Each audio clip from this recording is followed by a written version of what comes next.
Merci beaucoup et d'entrée, je voudrais rendre hommage à Monsieur Fortuné Amosso Biao, feu directeur exécutif de l'UNCPS. C'est un ami frère avec qui j'ai travaillé pendant plusieurs années dans cette même institution.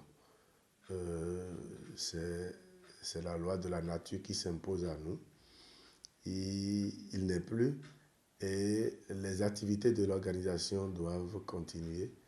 Et ayant travaillé avec lui, ensemble avec lui, tout le temps, en tant que chargé de programme, le conseil d'administration a décidé, depuis avant-hier, que cette mission soit poursuivie par celui qui est resté aux côtés du feu fortuné. En matière de défis, euh, c'est d'abord de, de renforcer le dispositif technique de l'UNCPS qui est gage de tout service que nous rendons à nos membres.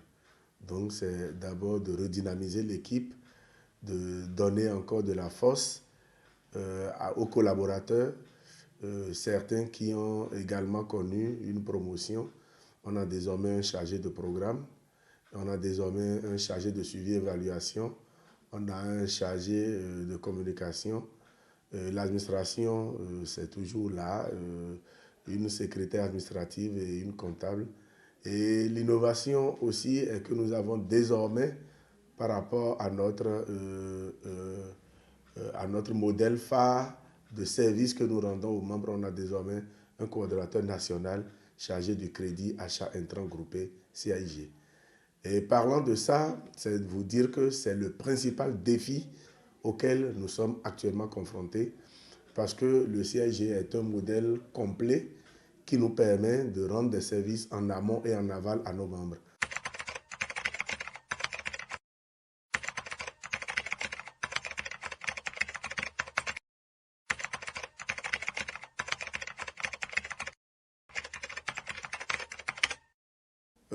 Il faut d'abord dire que les conditions, je suis comptable des conditions dans lesquelles la direction est actuellement, mais je dois avouer que la direction n'est aucunement malade. Elle n'est pas malade, elle est bien portante, la direction exécutive, avec plein de défis qui nous amènent à ne pas du tout perdre du temps et à nous mettre résolument au travail avec la mobilisation et la collaboration de l'équipe qui vient d'être mise en place. En matière de gestion administrative et financière, l'UNCPS se porte très bien. Donc, il n'y a rien à cacher, il n'y a pas de secret à garder à ce niveau-là. Et pour vous rassurer, nous sortons fraîchement d'un audit externe commandité par la GIZ elle-même. Donc, les résultats sont encore là. C'est vrai que rien n'est parfait dans la vie. Il y a encore des faiblesses qui ont été enregistrées et ces faiblesses seront corrigées.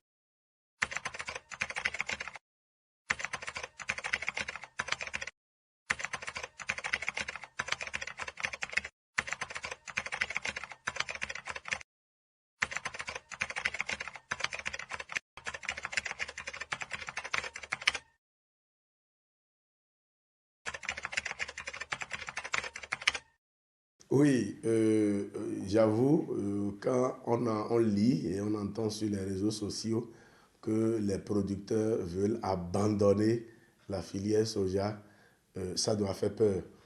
Mais il faut nuancer ce qui se dit. Le producteur, son travail, c'est ça. Il ne vit que de ça. C'est tout comme si vous dites et que l'instituteur va déposer les craies. S'il dépose les craies, il va vivre de quoi? Il aura son salaire où? C'est la même chose pour le producteur. C'est la même chose pour le producteur. Et ce n'est pas nouveau. Et chaque fois, il se retrouve confronté à ce genre de difficultés en fin de campagne. Et rassurez-vous, au Bénin, généralement en Afrique, nous n'avons pas des producteurs qui se spécialisent sur une et une seule filière. Ils sont sur plusieurs spéculations à la fois. Donc le seul producteur de soja que vous avez fait également du maïs, il fait du coton, il fait de l'iam, il fait un peu de tout. Alors c'est normal que le producteur dise à la fin d'une campagne, vraiment j'ai enregistré de pertes, est-ce que je dois reconduire cette spéculation la campagne prochaine? Donc c'est normal qu'on ait ce genre de réaction. Mais au fond, lorsque vous y allez, c'est juste des sentiments qu'ils expriment. Ils ont été déçus par rapport à une situation et sur le champ, l'émotion les amène à dire je ne vais plus faire.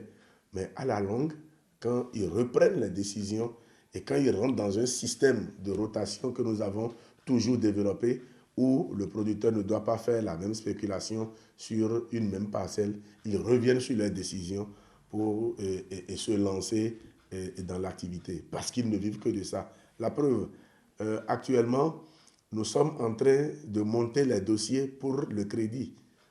Mais allez-y voir ce qui se passe. Les producteurs sont motivés pour faire ce crédit-là et se relancer dans la campagne.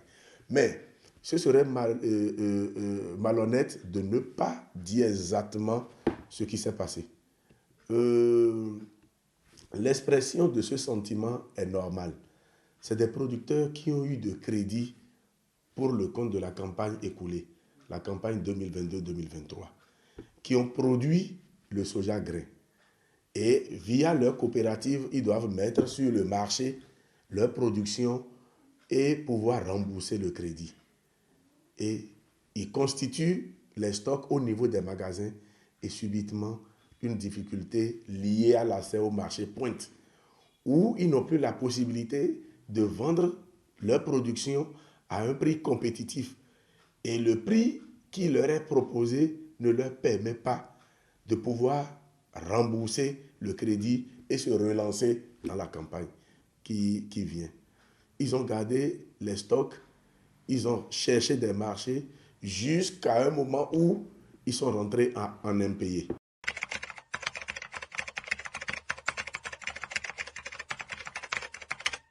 Mes messages à l'endroit des producteurs de soja, producteurs et productrices de soja, c'est de leur dire d'être sereins.